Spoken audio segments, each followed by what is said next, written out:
Ahora sí, se abren preguntas, comentarios, lo que quieran, yo acabe. Sí, excelente. Excelente. Yo sí tengo un comentario. Bueno, para empezar, un primer comentario de reclamo. ¿Cuándo me visita en Portugal? ¿Cuándo qué, perdón? ¿Cuándo me visita en Portugal? Ah, pues cuando me inviten ¿Tienes el yo voy. pasaje? Excelente, entonces está invitado. Tiene Yo casa y voy, todo. yo voy. Eh, Quería continuar un poco por esta línea final para ya darle paso al resto de los comentarios. En primer lugar, agradecerle muchísimo por la presentación, me parece espectacular. La verdad que nos hizo a todos reflexionar bastante. La verdad, muchos acá creo que Está, todos nos tomamos un tiempo largo para pensar.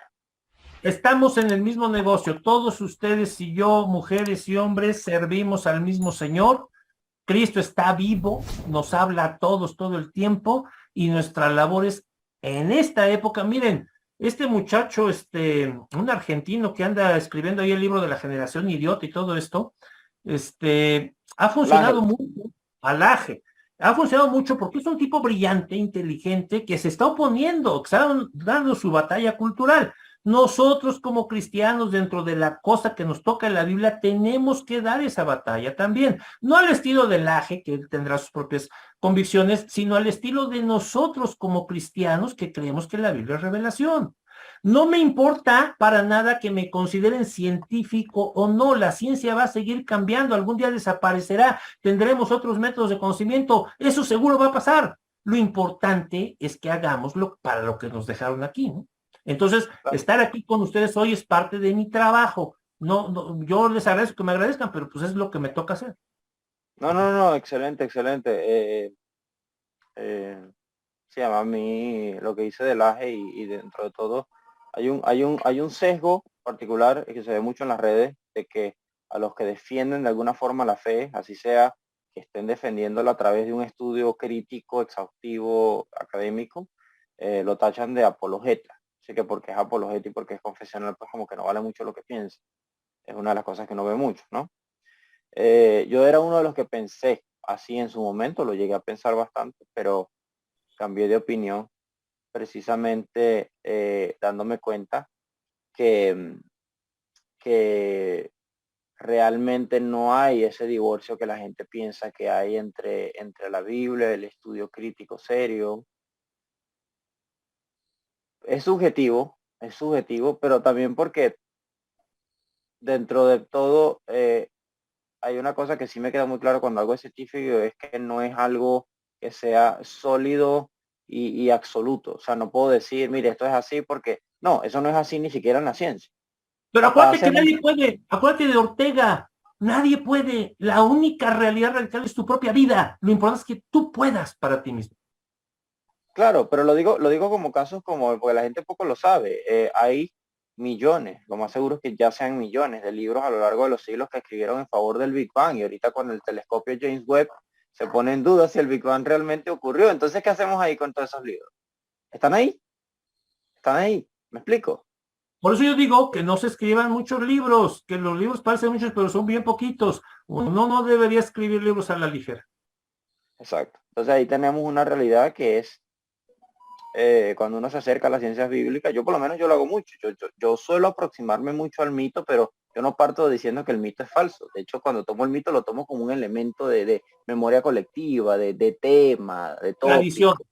Apégate a la definición griega, la tradición, la Ah, historia que traigo perfecto. por... Entonces, pero no doy por hecho que es falso. Doy por hecho que lo que está escondiendo detrás la tradición o lo que llaman coloquialmente mito es una memoria real y que lo que plantea, que al final lo importante es que lo que quedó en la Biblia no planteaba explicar si eso ocurrió o no. El ser humano es el que se preocupa, sobre todo el ser humano del siglo XXI se preocupa por eso, sino por lo que el mensaje trata de transmitir. Pero bueno, creo que ya con esto podemos pasar a lo que la gente quiere comentar, porque la realidad es que Preguntar. esto da para mucho. Esto da para mucho. Deben haber muchas preguntas. Sí, no, sí, sin embargo, si me permiten, yo quería agradecerle al doctor Raúl Cruz Mireles, primero por tomarse toda la tarde prácticamente para estar con nosotros, y segundo, quiero manifestarle que su exposición ha sido sumamente refrescante, porque la verdad que nosotros con este esfuerzo de la Escuela de Alejandría vivimos en el filo, ¿verdad?, entre la fe y los constantes ataques de ese constructo humano que llamamos ciencia, como bien lo definió hoy usted en esta tarde, ¿verdad? Entonces, creo que es como una dosis de vitaminas espirituales, ¿verdad? O sea, el entender, ¿verdad?, que los que proponen que son científicos, en realidad no son tan científicos, ¿verdad? No son tan científicos, sino que el que hizo esas ideas, el que hizo esas normas, pues también fue un ser humano sujeto a equivocarse, ¿verdad? Pero las hicimos entre todos. Yo que estaba en yo que me pasé 20 años ahí, me sigo pasando. Lo que hacemos es ponernos de acuerdo en grupitos y, Claro. y nada más. Lo que sucede es que ciertos grupitos ganaron prestigio por algún motivo, ¿verdad? Otros grupitos ganaron poder por algún otro motivo. Y de repente se combinaron, ¿verdad? Y dijeron, no, esta es la verdad. Y no lo es, ¿verdad? Entonces, esa premisa creo que todo investigador honesto que se acerca a la Biblia, ¿verdad?, con un sentimiento de buscar la verdad, así no la encontremos en toda la vida, pero por lo menos de aproximarnos, tiene que tener eso muy claro y quería agradecérselo personalmente, doctor. Muchas gracias por estar aquí en esta tarde. No, de veras, yo les agradezco que me agradezcan, pero a mí me importa mucho más que encontremos salidas. Miren, yo tuve la fortuna de uno de mis alumnos, llegó siendo alumno de licenciatura, y ahora yo, sin lugar a dudas, es el filósofo mexicano más importante vivo. No me atrevo a decir latinoamericano porque no soy filósofo y no conozco toda la filosofía en Latinoamérica, pero muy probablemente sea el más importante filósofo vivo de América Latina. ¿Y por qué digo esto? Porque él estudió en México, estudió en Chile, está en Madrid ahorita, pero lo importante de su trabajo es que ha generado una nueva herramienta. Puse en mi Facebook una conferencia del que les pido que vayan a ver. Yo la puse adrede para que después de acabar todo esto vayan a ver esa conferencia. Él ha generado una nueva rama de la filosofía llamada reología. Y ahí nos enseña, en esa conferencia, descubrimos que nunca en la historia de la filosofía se había inventado una herramienta para estudiar la realidad en serio, como le estoy poniendo ahorita, con esas tres partes, ¿no? Y más, porque seguramente Carlos Sierra Lechuga es su nombre, me va a decir, no, pues te falta esto. Está bien, como un buen alumno, ya superó al maestro, y yo como buen maestro logré que me superara, porque es el estándar que pone Cristo, acuérdense. ¿Verdad? Dice, cosas mayores que las que yo hago van a hacer ustedes. Yo me voy al Padre. Entonces, el estándar de maestro que puso Cristo es que nuestros alumnos nos superen, que vayan más allá que nosotros. Y en ese sentido él lo ha logrado. Y yo necesito que ustedes estudien un poco de eso. Él va a dar una conferencia, los voy a poner en mi Facebook, pongo todos los eventos. Por eso lo uso solo para eventos, no es cosa. Entonces, métanse no sé, ahorita todavía no me ha dado la fecha, pero el día que me dé la fecha, entren a eso que él nos va a dar, porque es muy útil hablar de esta nueva filosofía con esta nueva herramienta formalmente, que es la reología, que parte un poquito de lo que hizo Zubiri, pero sobre todo parte de entender la ciencia contemporánea. Un grupo de gente muy valiosa que está alrededor de muchas universidades, sobre todo Europa, algunas de América Latina, comparten con él su trabajo y van construyendo ahorita ejemplos prácticos de la aplicación de esta herramienta. Y vamos entendiendo mejor la realidad. Yo creo que tienen que escuchar esa conferencia que está en mi Facebook y sigo yendo. ¿Quién más quiere decir?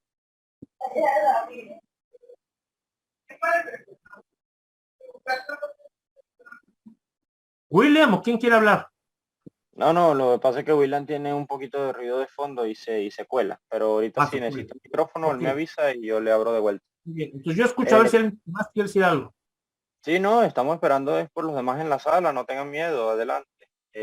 Nosotros aquí estamos literalmente conversando, está bastante interesante todo lo que se propone. Ya dijo William que...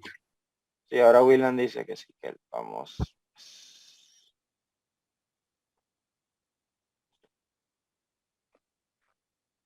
No, doctor, igual darle las gracias por esta participación.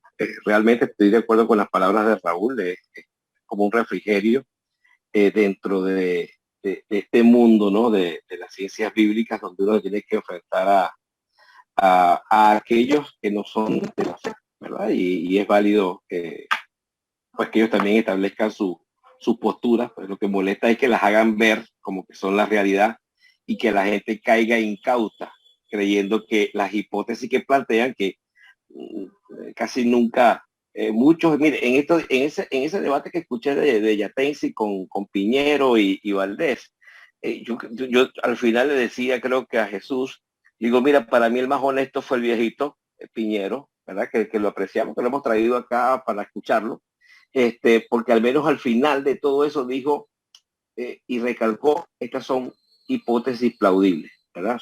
Quiero recalcar que son hipótesis plausibles.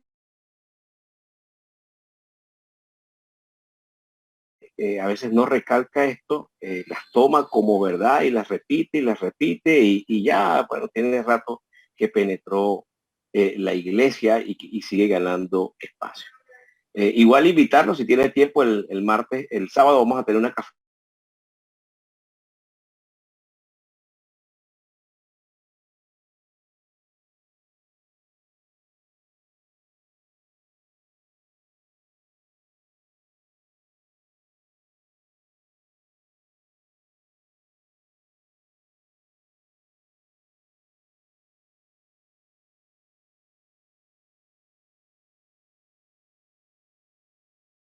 Dura. Recording Yo in encantado, pues progress. tengo otras cosas, pero yo con mucho gusto. ¿Cuánto dura? No, puede llegar a durar 3 horas, pero si usted pasa a saludarnos, ¿verdad? Estaremos encantados, doctor. Sí, yo paso. Yo paso ahí un ratito, seguro. Muchísimas gracias. Bueno, no veo más preguntas en el chat, ni no sé quién está chequeando YouTube y Facebook. Yo estoy revisando el YouTube, déjenme ver qué encuentro por aquí. Porque vi más que nada fueron saludos. Sí. Saludos, comentarios. Nada, más que nada comentarios y saludos. La verdad me sorprendió que casi nadie preguntó nada en el chat de YouTube. Estaban conversando entre ellos en el chat de YouTube. Pero, ¿y había gente al menos? Sí, ahí por lo menos Había llegaron, como- yo llegué a 13, en ocasiones habían 16, llegó a haber máximo creo que 20, pero Sí, volvió a bajar. 21 conté. Es que con los numerotes del canal de Normalilia, que son 1000 vistas, 3000 vistas, 66,000, por eso digo, bueno, muy bien. Sí, sí, sí. Bueno, no, Normita, si me hubiese, ¿cómo es? A lo mejor si ella hubiese estado un poquito más coordinada, le pasaba el enlace de Zoom y se metía a saludarnos. De todas formas, acá en el chat está muy activa comentando como siempre, con mucho cariño, sabemos cómo es ella. Pero sí. Luego nos gustaría hacer el enlace con la profesora de griego Sí, para coordinar, también para coordinar una actividad. Sí, claro que sí. La Van verdad a que ver nos interesa hermosas de- nos interesa en gran medida porque hemos tenido mucho erudito, pero muy pocas eruditas, y nos hace falta, nos gusta que también las mujeres se presenten en la iglesia, en la escuela de Alejandría. Sí, les voy Nos a interesa. pasar. Te paso aquí su liga y ya te pones de acuerdo con él. Excelente. ¿Qué más? ¿Qué más? ¿Algo más? ¿Nada? Hay una- Puede ser que no hayan preguntas. Hay una idea. Yo creo que a lo mejor la gente está de alguna forma reflexionando, porque más allá de que algunos a lo mejor se esperaban algún tipo de mensaje como los que hemos dado en la semana hasta ahora, que han sido temas específicos, usted planteó más un problema que hay dentro de la idea de las ciencias bíblicas como concepto. Yo Y traté eso a lo de mejor responder hace que la la pregunta gente- que me tocaba. Ustedes dijeron, ¿son científicas? ¿Qué responden ustedes? Sí, Después no. de eso. Sí y no. Sí y no. Sí y no. Sí, usted lo dijo bien claro. Sí, no. Pero sí hay una cosa que sí me parece importante. Nosotros estábamos hace tiempo tratando de dar con alguien para poder hablar de este tema, pero creemos que se asoma más o menos un poquito con lo que usted propuso. Esa persona afirmaba categóricamente que estudiar a Jesús de Nazaret, inevitablemente estudiar a Cristo. Es decir, estudiar a Jesús como hijo de Dios y como Dios. No los puedes separar realmente. Sí, no Hay lo un- quiso Bullman de separar a lo que a Bullman le parece histórico. Es decir, a él le parece histórico que Jesús vaya de Nazaret a Magdala, pero si en el camino hace un milagro, esa parte no es histórica. Esa parte, entonces, tú sabes, es una leyenda, es un constructo, tú sabes, una divinización No es científica. Ah, ¿cómo la voy a meter? No se puede. Claro, no, es que un libro de cocina es para cocinar, ¿verdad? Un libro espiritual como la Biblia, ¿verdad? No es exactamente historia, no es exactamente filología, no es exactamente ciencia, ¿verdad? Entonces, que tiene todos esos componentes, sí los tiene. Pero cuando se le quita el propósito ulterior del libro, entonces quedan unas piezas ahí que solas no dicen mucho, ¿verdad? O se contradicen. Se puede estudiar el Jesús histórico, yo siempre lo pongo así porque creo que sí se puede, pero si hablamos del Jesús de la teología, porque el Jesús que no es de las escrituras, ese es otro Jesús, ¿eh? O sea, Claro. si ustedes se pueden estudiar el Jesús de la teología, es otra cosa, pero el de las escrituras es otro. Claro, claro, claro. No, y Y eso, adelante. no, disculpa que te interrumpí, después hablo. Sí, no, que con el problema de Jesús nos encontramos con el problema hay un extremismo, existe. A lo mejor es muy posible que sea una respuesta teológica también de parte de algunos apologetas, que no está mal, pero como que lo llevaron a un extremo, de que siempre hay esa lucha en qué tomamos bíblico como sobrenatural o no. Y se crean una serie de posturas, aunque estén hablando de lo mismo, que son 0% sobrenaturales y otras que son 100% sobrenaturales, y no se ponen de acuerdo por el simple hecho de que básicamente choca con lo que ellos quieren transmitir. ¿Y qué problema es ese?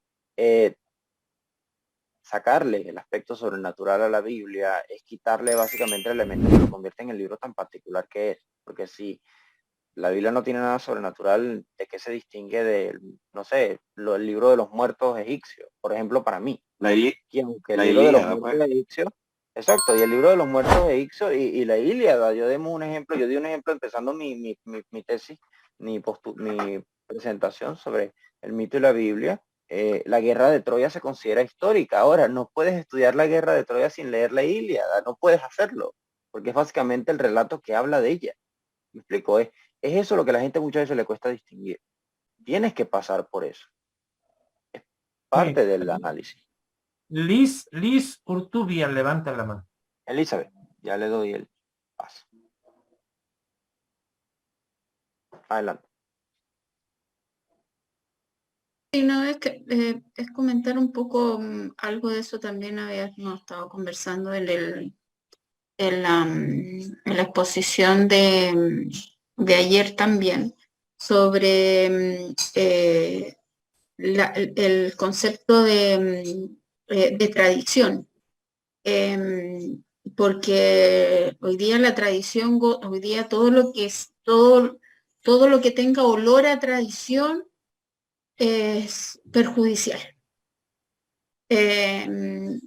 O todo lo que tenga que ver, todo lo que tenga olor a tradición es mentira. Entonces, ya cuando partimos con esa base de que todo es mentira, ya entonces prácticamente se desmorona todo, porque al final lo comentaba,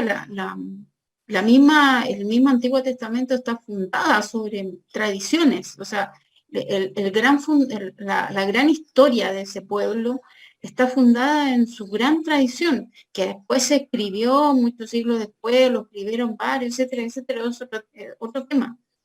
Pero es una gran tradición. Y de ahí esa gran tradición tomó un vuelco con Jesucristo, ¿cierto? Hubo revelación, etcétera, etcétera, y se volvió otra gran tradición. Entonces, que vino la católica, ¿cierto? La iglesia católica, entonces se puso otra gran tradición. Después vino otra gran tradición, después de Lutero, otra gran tradición, la iglesia evangélica. Y otra vez esa tradición también ¿cómo se llama? Que no goza de muy pocos buenos comentarios finalmente. La Entonces, tradición, perdón que interrumpa, Liz, la de sí. Calvino. Calvino es Uh-huh. particularmente importante en esto por los grandes deformaciones que hace con su mente de abogado. Ese es un gran problema. El calvinismo es un problema, a pesar de que es muy importante porque es valora el conocimiento, pero tiene el problema de la mente de abogado. Wow, Entonces, eso describió perfectamente el problema que tienen varios allá en el ETS. Ah, sí, ¿por qué? Bueno, es que son Eso, prohibidos, son prohibitarianos. Sí, muchos son calvinistas y están esto el tiempo ahí. sí, Claro. sí. Y claro, Seguimos, y seguimos. que sí, y que finalmente a veces uno se encuentra a nivel local, a los que nos toca, por ejemplo, todavía estar en las congregaciones, dando, como tú decís, como tú bien dijiste, la batalla, esa batalla micro, no la gran batalla, yo no le hablo a masas, ni tampoco tengo canales, etcétera, etcétera. Pero sí trabajo en lo micro y sí me Es toca que, dar esa batalla de la tradición. Es pero es más que estás en importante. un buen camino, Liz. ¿Sabes por qué? Yo digo Liz porque en México a las Elizabeth les decimos Liz, porque eso es lo que hace. ¿Cuándo has visto? O sea, el Nuevo Testamento te enseña a trabajar a que uno gana a uno. ¿Sí? Jesús le puede hablar a mucha gente, pero toda esa gente luego se va porque nada más quería comer pan. O sea, el chiste es que le hables a uno, a otro, y ese le habla a otro, y así el cristianismo llegó al mundo. Bueno, sí, sí. Sí, sí, no, Uno, no consideres que el esfuerzo es malo, al contrario, es el correcto esfuerzo según la Biblia, porque ¿cómo si no vas a conocer las necesidades de cada persona? ¿Cómo si no vas a poder formar? O sea, yo al menos es lo que hago. A cada uno de mis alumnos los conozco. En la escritura, el alumno del profeta vive con el profeta. En mi casa han vivido mis alumnos. Literalmente vivir ahí, porque eso dice la escritura. lo que pasa es que ahí nos encontramos con la problemática de que hay muchos hermanos en la fe que están viviendo ¿cómo se llama? Su vida confesional, que es muy respetable, sin en las congregaciones. Entonces, uno se encuentra con esa dificultad con muchos hermanos y que bueno, yo creo que bueno, cada uno tiene que tener su camino de ida, de vuelta, encontrándolo con el Señor, respetable para cada uno, y los que nos toca todavía seguir dando esa pequeña batalla en las congregaciones pequeñas. Y me quedo con algo que comentaste así como en la rápida, que es la reeducación. O sea, la reforma siempre se trata de reeducar, parece, todo el tiempo estamos reeducándonos. Así que eso, gracias por la exposición, me parece fantástica. Gracias a ti. Nada más, ya acabamos. Hay una pregunta que sí hizo Norma en el chat Venga. Ah, qué enorme. que preguntó, dice, entonces Jesús es Dios o Jesús es el Jesús histórico. Una pregunta, vamos a decir, técnica, pero entiendo de dónde viene la duda, básicamente. Me encantaría que me lo explicaras porque yo no entiendo de dónde viene la duda. Dice, ayer confirmé que cada erudito tiene su propio Jesús histórico. ¿Eres el Jesús de las Escrituras, el Dios encarnado? Pregunta Normita. Los demás están saludando. Ayer confirmé que, perdón. Confirmó que cada quien tiene su Jesús, su versión de Jesús histórico. Ah, sí, lo que veíamos al principio, mi Dios, tu Dios, nuestro Dios. Ok, pero ella pregunta que si Jesús es Dios.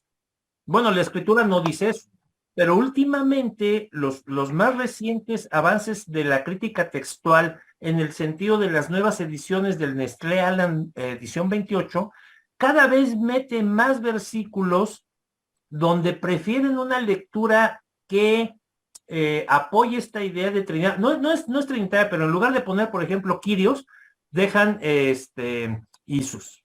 Para que en lugar de Señor, ¿perdón?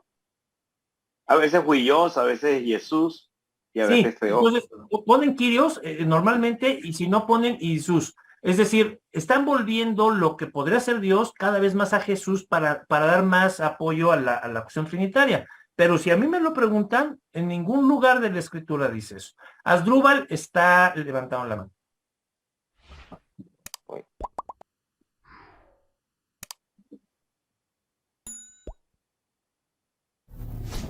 Listo. ¿Qué está, Asdrúbal? Ay, gracias al Señor, amados hermanos. Bueno, entré tarde, no logré escuchar toda la ponencia del doctor, pero sí me gustaría ver que dentro de la defensa, ¿verdad? Bien mente que me agrada lo que expone. Me gustaría saber su opinión sobre la interpretación intelectual y el entendimiento espiritual según la fe. ¿Según la qué, perdón? Me gustaría su opinión sobre la interpretación intelectual y sobre qué opina sobre el entendimiento espiritual según la fe. Según la fe. Es decir, bueno, yo no podría hablar según la fe, yo diría de lo que sé de la escritura, ¿no? O sea, lo que yo he descubierto de leer la escritura, que puedo opinar sobre eso. Necesitamos las dos cosas. También levanta la mano Ángel. Vamos a escuchar a Ángel y ahorita regreso con la pregunta porque a lo mejor se juntan. Te escuchamos, Angelito. Sí, ya voy abriéndole el micrófono. Entonces, listo. ¿Qué voy a animar una pregunta? Hola, sí, no, quería simplemente compartir un detalle de mi experiencia que yo tuve dos etapas de mi vida que rompí con ciertas dogmas, digamos. Cuando dejé de ser católico y después cuando dejé de creer en la Trinidad y empecé a creer que Jesús era un hijo de Dios, o sea, fue como una criatura de Dios o engendrado por Dios. Y déjame nada más decir esto. No más un hijo, el hijo de Dios, de una naturaleza única, una nueva creación, no es poca cosa, digamos. Claro, sí. Y justamente por no creer en la Trinidad, tuve mucho, ¿cómo podríamos decir? Perdí mis amistades. O sea, fue algo muy fuerte. Y bueno, eso nomás quería compartir. Y realmente me sorprende que haya cristianos que como usted, digamos, que no ve, que también no acepta esa doctrina. Y bueno, eso, gracias. Es que no estudian. El cristiano que estudia no la puede aceptar. Eso te lo digo rápido. La única forma en la que puedes aceptar la doctrina trinitaria es apagando la razón. Por la pregunta que ahorita hacía nuestro hermano Asdrúbal, que ahorita quiero contestar. Y entonces, si dejas de pensar, puedes aceptar lo que quieras.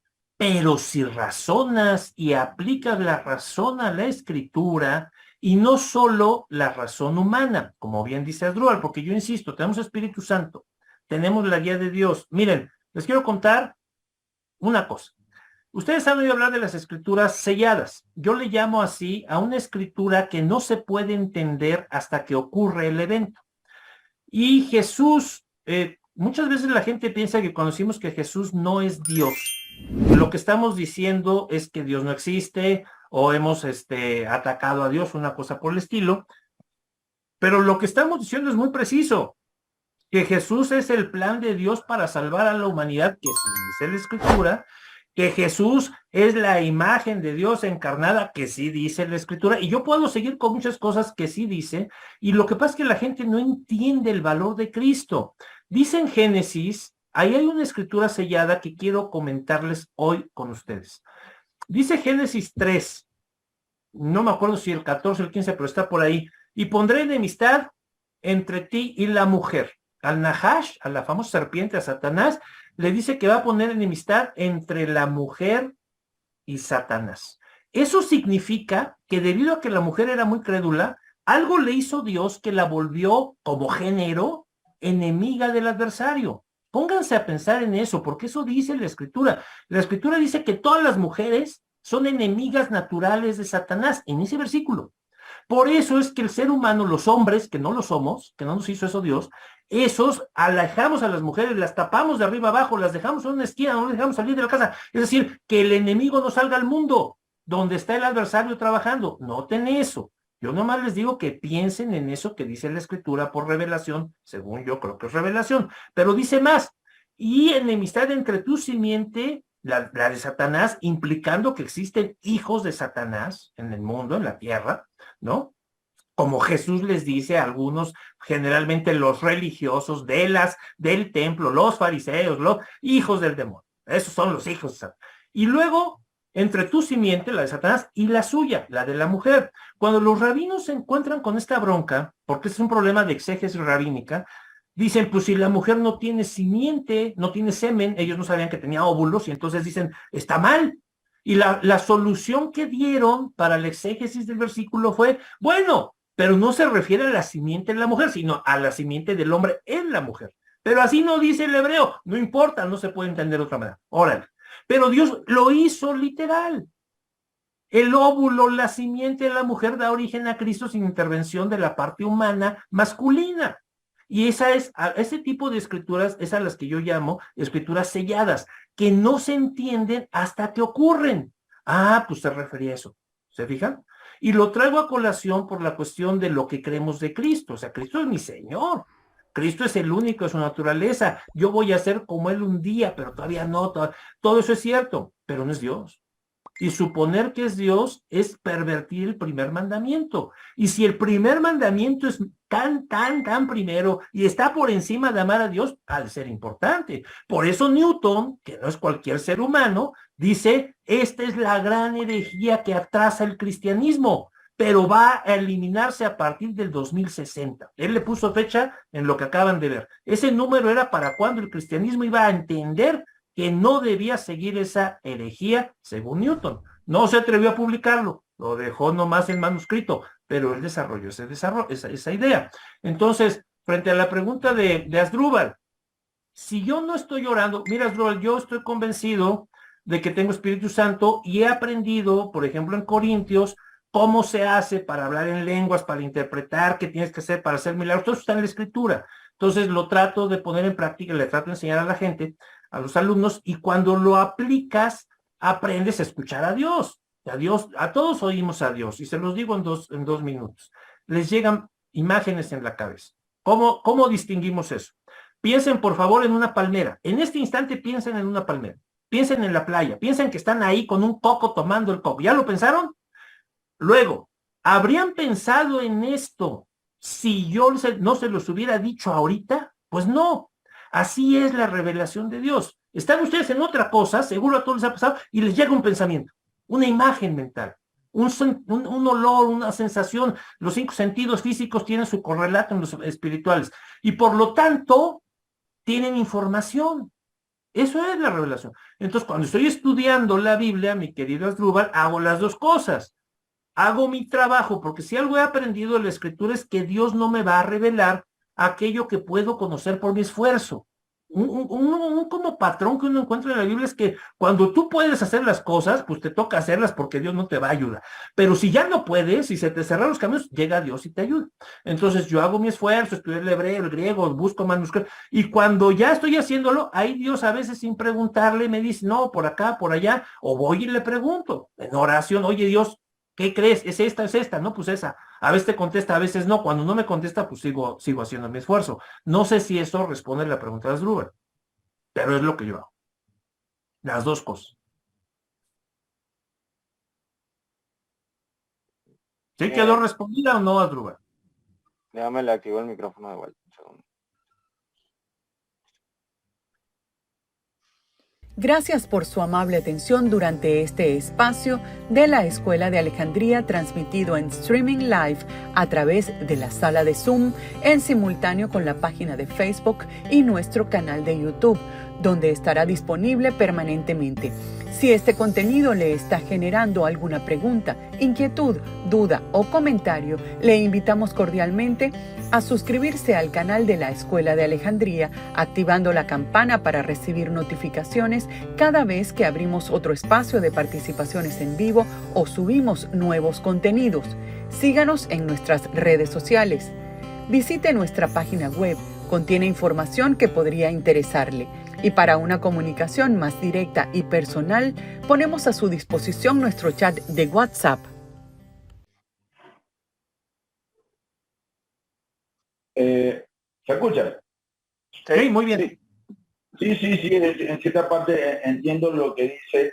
Lo que trataba de decir es que si intelectualmente podría entenderle, obviamente sé que tengo que leerlo, pero lo que trataba de decir es que lo que usted bien me respondió allí, o sea, obviamente el Espíritu el que mora en ti te va a guiar o te va a ayudar en cierta parte en lo que de alguna manera no puedes hacer. Sí, básicamente me respondió en muy Nosotros somos más que un científico, ojalá entiendan eso, porque los científicos ateos y agnósticos están limitados, sin espíritu, están limitados a su esfuerzo intelectual. Nosotros además tenemos la mente de Cristo, imagínense lo que podemos hacer. O sea, me gustaría que la gente, los cristianos... ¿Perdón? En todas esas cosas exactamente he pensado. Sí, porque no se te acaban tus fuerzas y tu capacidad de razonamiento con lo físico. Además tenemos la mente de Cristo, la capacidad espiritual. Decirle, ¿qué va a pasar Dios? Entonces no por aquí, no por allá, mejor acá. Todo eso lo poseemos gracias al Espíritu Santo que tenemos como naturaleza de Dios, no como tercera persona no, como naturaleza de lo que es Dios en nosotros. ¿Algo más o no sé? Vamos a revisar a ver si hay algún comentario más o algo. Yo en el chat de YouTube solo hay agradecimientos, saludos a usted. Acá en el chat de la sala se están saludando también, contestando, complementando. Muy bien. Newton tenía la clave para el dispensacionalismo. Lean a Newton, lean esa historia eclesiástica que acaba de publicar tu libro, vale la pena. Todo lo que Newton escribió hay que leer. Excelente. Y ahí está en el Newton Project, ahí métanse a leer, digo, el problema es que muchos siguen en inglés o en latín, pero lean. Bueno, el libro que nos mostró creo que si hacemos una vaca entre todos los alumnos y los suscriptores de YouTube, ahí sí podemos comprarlo, vale como $800. Está carito, pero vale la pena, porque es la primera vez en la historia que se traduce a una lengua moderna, imagínense. Claro.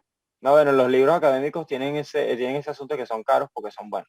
Muchas veces por eso nosotros no se imaginan lo que gastamos en el centro Tischendorf, pero hay que hacerlo. Ninguna iglesia gasta en esto, pues no gasta. Por eso ahorita que me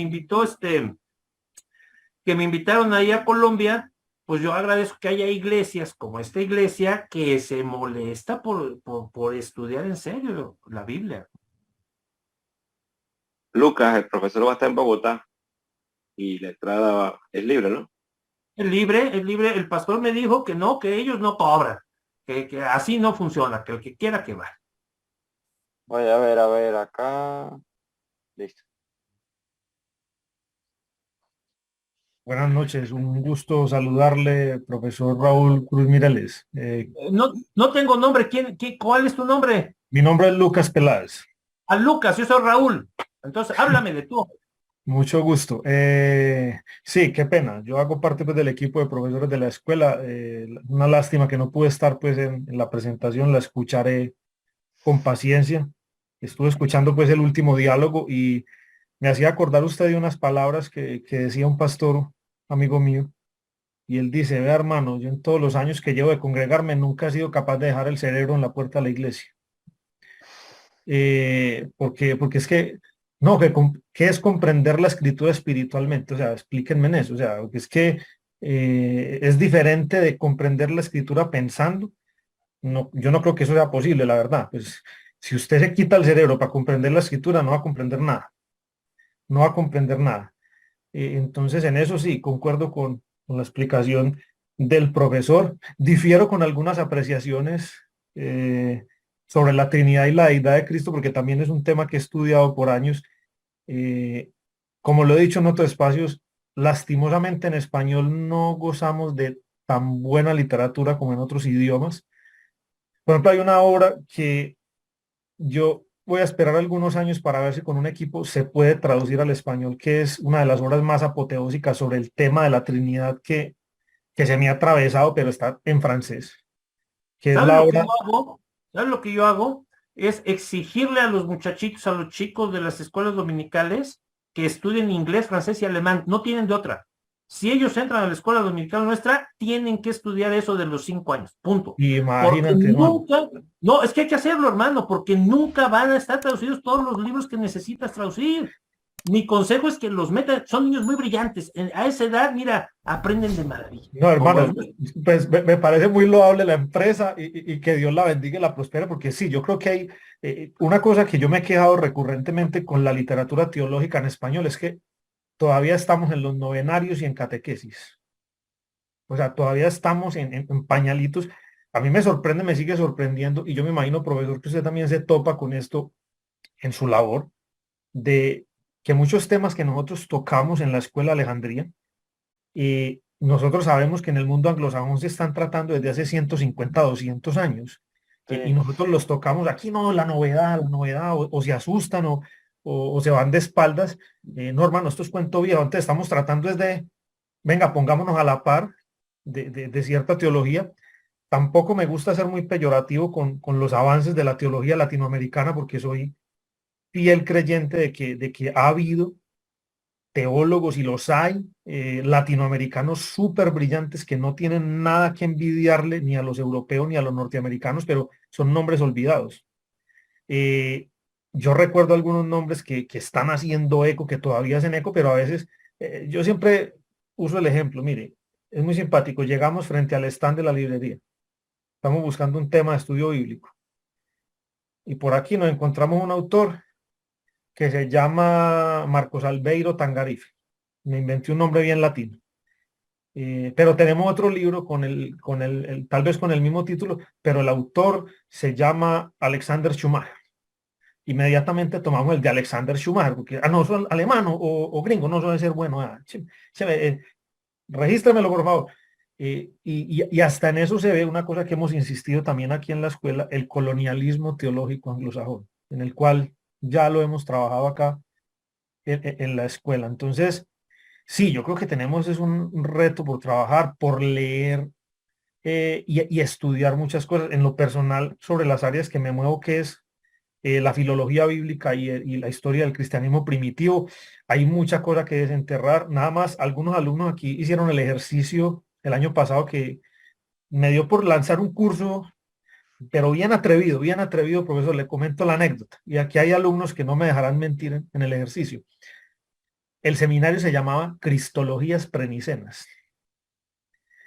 Y los puse a leer los autores, apologistas, escritores cristianos, que trataron de explicarle al mundo griego, porque eso hay que entenderlo, trataron de explicarle al mundo griego esa relación entre el Dios de Israel y Jesucristo. O sea, ellos no tenían nada sobre qué basarse, entre comillas. Ellos estaban tratando de responder a preguntas que eran planteadas por primera vez. Entonces, juzgarlos a la ligera como herejes buenos o malos, que lamentablemente es la práctica habitual, pues es un error metodológico de entrada. Usted a esta gente no le puede pedir valores epistemológicos, metodológicos del siglo XVIII, XIX, que es lo que comúnmente se hace a veces en análisis teológicos muy mediocres. Pero el ejercicio fue muy interesante, porque yo a lo último terminaba el seminario con la pregunta, hermano, entonces dígame cuál es la doctrina correcta. Todos ellos lo intentaron, y ¿cuál intento es más loable o más deplorable? La sana doctrina. Ese es un dilema. De hecho, yo me he hecho mucho la reflexión, y por ahí tengo un video en el canal de la escuela, que es la ortodoxia. Porque hermano, yo creo que usted dijo algo con lo que no puedo estar más conectado. Dígame cuál es. Preséntemela.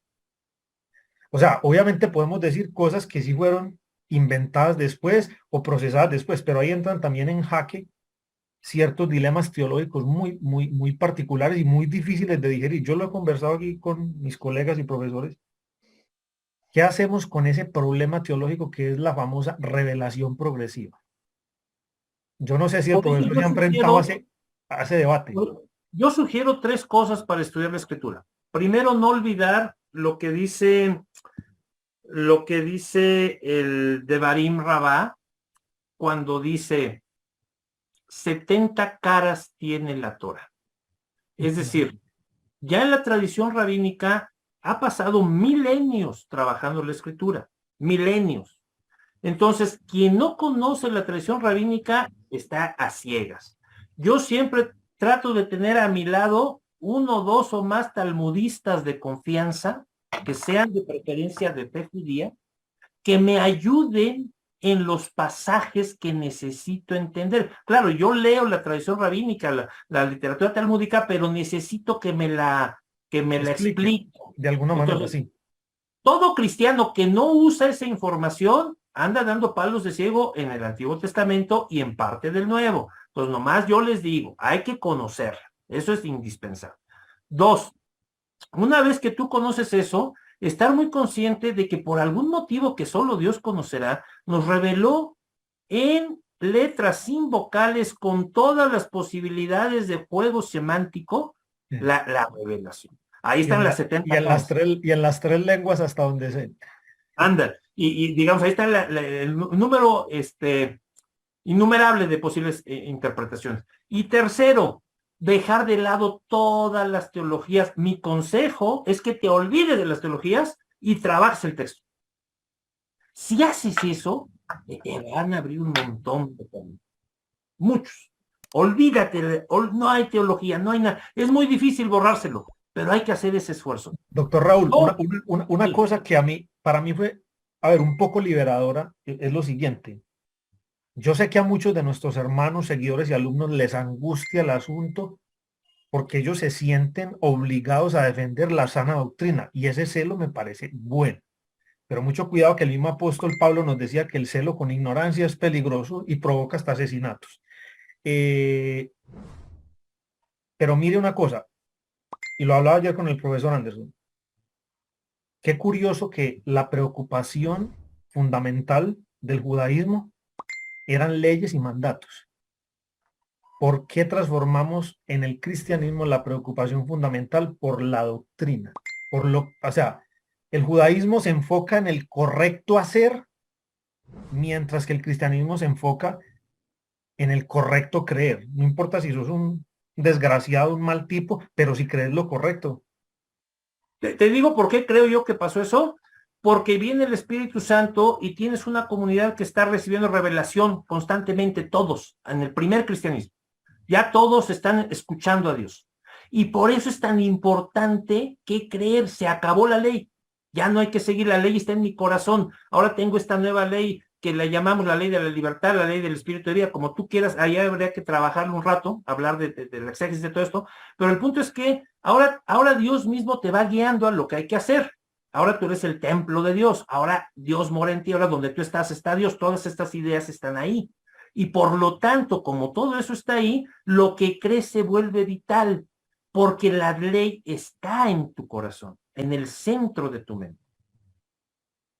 Yo creo que por eso pasó. A mí me inquieta mucho la pregunta, a ver, quizás si algunos aquí me hubieran conocido hace unos 10 años, si a mí alguien aquí me dice que no cree en la Trinidad, me lo hubiera tragado vivo. Hoy yo ¿Cómo no tengo... tragado vivo? ¿Pero por qué quieres obligar a alguien a Por que eso, crea lo que tú crees? espérate que voy para allá. Te estoy contando mi testirrollo. Pero fíjate, ese es un poquito el caso de la ciencia.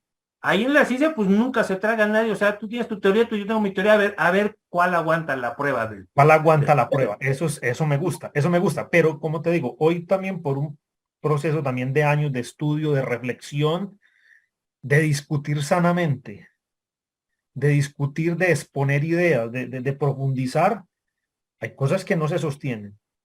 Y yo te puedo decir, yo hoy sigo creyendo en una idea histórica del desarrollo teológico de la Trinidad.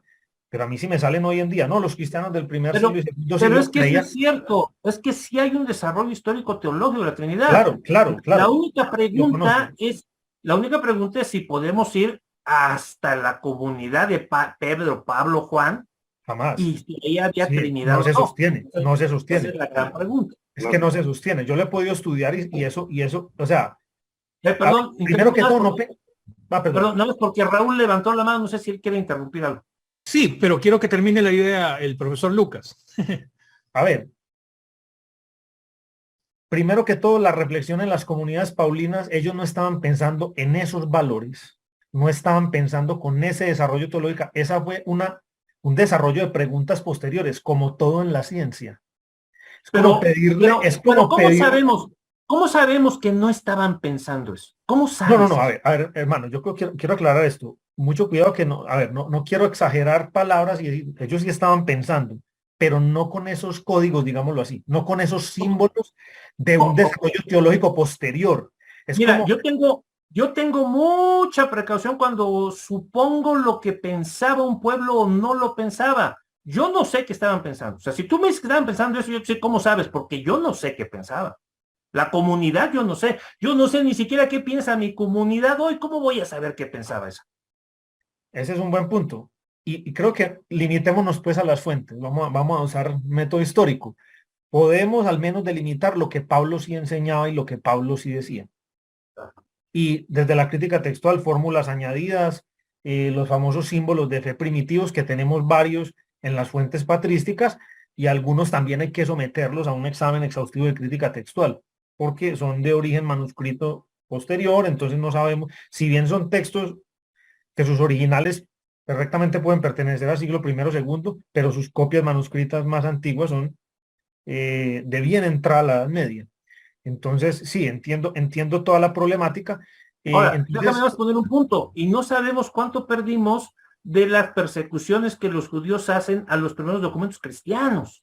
Imagínate todo lo que perdimos cuando quemaron todos los y sobre mininos. todo las quemas de documentos tan importantes que hubo en la persecución de Diocleciano, que esa fue sistemática contra libros. Esa fue una de las donde la cacería se dio fue contra los libros y se tuvo que haber quemado. O Tres, sea, es tres literalmente un grandes, milagro que se conserven manuscritos preconstantinianos. O sea, y tres grandes problemas que a mí me duelen mucho. Uno, la persecución judía en Palestina.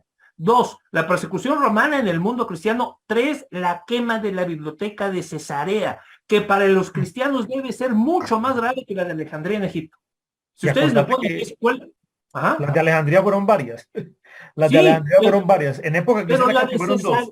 pero piensa la de Cesarea. Sí, Cesarea la de está Orígenes, formada por Orígenes, solo la es de Orígenes. cuestión todo lo que había ahí de cristianismo que se pierde para siempre. Que ¿Cuántos lo orígenes? único que se salvó técnicamente de esa biblioteca fue lo que conservó Eusebio.